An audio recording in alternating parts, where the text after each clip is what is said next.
อันอันจุเจ้าเนาะค่อยจะมาเล่าประสบการณ์ครั้งแรกที่ว่าค่อยเคยมานอนป่า4-5 เทื่อแล้วที่ว่านอนผู้เดียวแต่เมื่อคืนนี้เนาะถือว่าแปลกที่สุดตัวนี้ถือว่าความฝันนี่เกือบว่ากลายเป็นจริงนี่50%เนาะ50%เลยเรื่องก็มีอยู่วันนี้เนาะค่อยมาหากินนี่นะค่อยขึ้นมาภูนี่นะแต่เมื่อคืนนี้ค่อยนอนเนาะนี่นอนค่อยหากระตื้นเนาะค่อยหากระตื้นเนาะเบาแล้วยังคนลุกเลยเบาแล้วคนลุกเลยค่อยหลังจากค่อยกินข้าวแรงแล้วนะเนาะแล้วค่อยละนอนแต่ค่อยก็ครอบหมดแล้วได้เนาะครอบหมดเพราะว่าทิ่นนี่ถือว่าก็น้อยคนที่จะมาฮอดก็ย้อนว่ามันขึ้นภูสูงคนจังบ่อยากขึ้นมานะวันนี้ค่อยฝันว่าค่อยไปลงแคมป์น้ำแล้วเห็นรถแก่รถคันนึงเนาะแล้วแก่2 คัน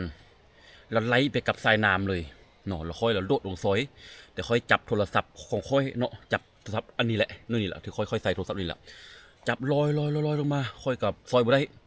แล้วค่อยก็ขึ้นมาบัดนี้นะเนาะค่อยเลยขึ้นมาแล้วค่อยมานอนบัดนี้เนาะค่อยขึ้นมาแล้วค่อยยังความฝันอยู่ได้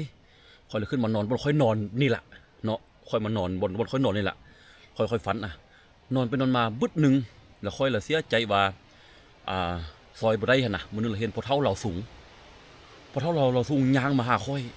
อยว่าเพราะว่าเป็นยังค่อยจะฮู้ว่าพอเท่าเราสูงเพราะว่าเครื่องนุ้งเราค่อยฮู้เลยเป็นเอกลักษณ์ของเราเลยเนาะเว้าแล้วคนเฒ่าลุกเนาะเว้าแล้วคนลุกเนาะสาธุเด้อพอดีค่อยเข้ามาฮอดเราเข้ามาฮอดปุ๊บค่อยยังเว้าเราว่าค่อยแล้วผมฟันค่อยละป้องเลยป้องว่าบ้าว่ะคนเฒ่าปานนี้แหละเป็นหยังจะขึ้นมาภูสูงแบบค่อยได้แต่ว่าค่อยยังนอนได้เนาะคือเฮาเคยฝันนั่นแหละไปเพราะว่าป้าคือว่ายังขึ้นมาได้บัดนี้นะวะวันนี้เขาเห็นปุ๊บแล้วค่อยพัดคนหูภาษาเราสูงได้ค่อยเนาะค่อยก็เลยบอกเป็นภาษามงไปว่าโอ้จีต้องเชื่อบ่เนาะเจ้าก็จังเย่ไล่แท้มาก็ตุ้โลเลยเน่เราก็ตอบค่อยแล้วตอบเป็นภาษาเราสูงเลยได้เราก็ตอบแล้วว่าโอ้ยบ่เนาะซึ่งมาจีจิเชอร์เลยตัวนี่เนาะค่อยขอแปลเป็นคำลาวค่อยถามแล้วก่อนว่าป้าพอว่ะผู้สูงปานนี้แล้วเจ้ายังขึ้นมาได้วะเราก็ตอบค่อยว่าโอ้ยลูกเอ้ยตำนี้นี่พอดีบ่ย่านเราว่ะบัดนี้เราเข้ามาหาค่อยบัดนี้เข้ามาฮอดปึ๊บเรามาถามค่อยว่าลูกมาเลออยู่นี่ว่ะค่อยว่าโอ้พอเว้ยลูกมาหากินพอเด้มาเฮ็ดหยังวะพออยู่แถวนี้ก็ค่อยว่าค่อยเลยว่าโอ้พออะไรยังอยู่ได้ว่ะลูกพอกินน้ำอยู่ใส่เรือพอมันอยู่จังเฮือนว่ะถามนี่เราแต่เราก็บ่ตอบแต่บ่เห็นหน้าชัดเจนปานใดเนาะแบบเราลีกหน้าค่อยอยู่นะค่อยเลยว่าโอ้ยพอเข้ามาว่าบ่ต้องอายมานั่งนำเดียวอยู่นี่ว่ะมาลมเดียวก่อนพอเว้ยว่ะนึกว่าแบบลักษณะว่าเฮามาซอกกินแล้วเฮาเห็นคนผ่านมาเฮาก็แบบยังเป็นความฝันหั่นนะเนาะยังเป็นความฝันหั่นนะบัดนี้ก็มากินน้ำแล้วก็ลมเดียวก็ลมเจ้ายังค่อยก็บ่จื้อคักปานใดดอกเนาะลมไปลมมาบ่จื้อคักปานใดบัดนี้ค่อยก็เลยเล่าเพิ่นฟังว่าโอ้พ่อเอ้ยว่าจะแม่นเสียเจอขนาดกี้นี่พ่อเว้ยกี้นี่เฮาลุกลงไปอาบน้ำอยู่เตอคันพออยู่ใต้มันมีน้ำพอว่าผ่านแม่น้ำมาแล้วพอเฮาเห็นรถจะแม่นรถเพลอพ่อเว้ยว่าไหลน้ำแล้วเขาซอยเขาบ่ทันเราเลยว่านั่นหั่นแล้วบอกบ่ฟังความ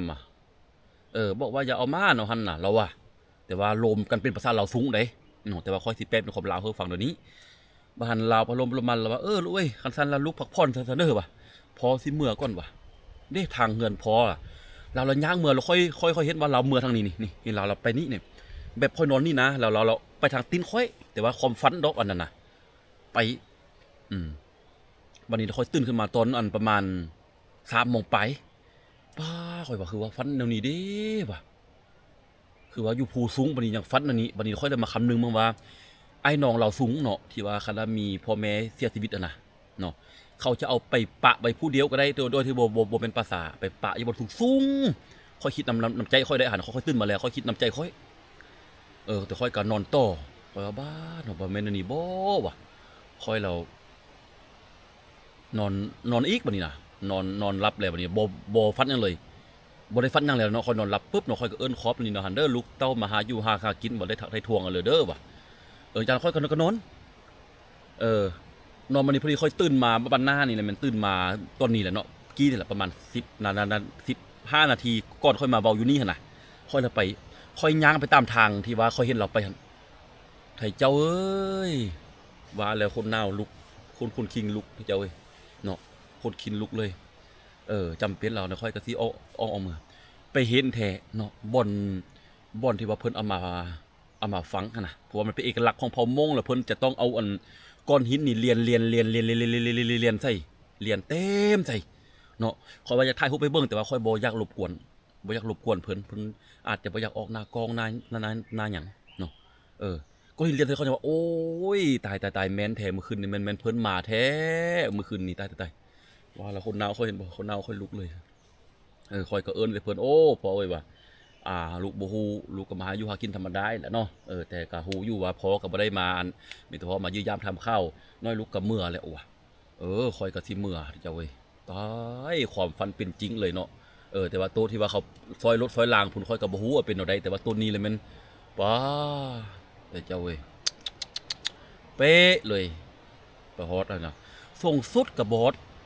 อส10 ปีประมาณนี้บอส10 ปีพอสังเกตเบิ่งก้อนหินสังเกตเบิ่งจอกน้ำจอกเหล้าต่างๆนานาที่มาใส่หั่นเนาะอย่างบอส10 ปีออกจากนี่ไปประมาณ15 เมตรอยู่สูงเพิ่นเอามาเมียนน่ะนะพอจังโอ้ยตายมื้อคืนนี้มันเพิ่นมาหาแท้แล้วบ่ฮู้เนาะค่อยก็บ่เคยฮู้จุดนี้น่ะจุดนี้นี่มีแต่คนหลายคนที่ว่าเขาเคยมาใส่เขาบอกทางดอกว่ามันขึ้นภูตัวนี้ภูเพราะว่าสันหลายเขาลงอยู่ตุ้มอยู่ลุ่มพุ่นค่อยละขึ้นมาตึมเพราะว่าสูงทะเลมันแข็งมีเนาะประเภทตัวกระจอนประเภทตัวนกนะค่อยละขึ้นมาค่อยก็มาตั้งตุบแบบนี้ดิค่อยนอนผู้เดียวค่อยนี่เนาะค่อยก็มีบ่มีหยังดอกแต่หมวกมีแต่หยังนี้เนาะค่อยมานอนผู้เดียวค่อยเป็นไปได้พี่น้องเอ้ยเนาะมันความฝันนี่เป็นจริงแท้ๆงวดนี้นะเป็นจริงขนาดเลยแล้วก็บ่คิดว่าจะเป็นจริงคักปานนี้ตายแต่ว่าเลยยากเนาะหมายความว่าเฮาก็ถือว่าเป็นจุดดีนึงที่ว่าเฮาได้สื่อสารได้กับเพิ่นกับแต่เพิ่นก็บ่ได้สั่งหยังไดมีแต่เพิ่นก็สั่งแต่ว่าลูกพักผ่อนเด้อพอก็สิเมื่อเฮือนเพิ่นก็เมื่อเฮือนเพิ่นแท้เนาะเพิ่นบ่ได้สั่งได้ในหยังคันว่าเพิ่นสั่งว่าอยากกินอันนี้กินใครได้แต่เพิ่นกินน้ำเพิ่นขอกินน้ำก็ให้เพิ่นกินไปแล้วเนาะให้เพิ่นกินไปน้ำเนาะตามภาษาให้กินไปแล้วเนาะหลายคนเคยมีประสบการณ์แบบนี้ก็มาเล่าสู่กันฟังเด้อสำหรับอันคนที่เคยนอนป่าคนเดียวนะสำหรับค่อยนี่ป้อตัวคนหนาวลุกคนครึ่งคิงลุกเลยตายเนาะน้อยค่อยก็สิเกียมเครื่องเกียมของแล้วค่อยก็สิออกเมื่อเพราะว่ามันเห็นกระจักตาพดความจริงเราค่อยก็เป็นคนที่บ่ย่านปานใดแต่ว่าเห็นประจักษ์ตาพดก็เลยออกไปเพราะอยู่ใกล้พดเนาะที่คอเมื่อเฮือนเมื่อซานนี่นะเนาะเด้เบิ่งแม่บ่ค่อยอยู่เนาะค่อยอยู่ผู้เดียวเขาได้นี่นอนแบบนี้นะดิเมื่อคืนนี่ก็นอนนี่ล่ะนอนแบบนี้เนาะนอนแบบนี้แต่ว่ามื้อนี้จะได้กลับก่อนเนาะมันเห็นประจักษ์ตาพดเขาก็บ่กล้านอนเนาะบ่กล้านอนอีกแล้วแถวนี้นะ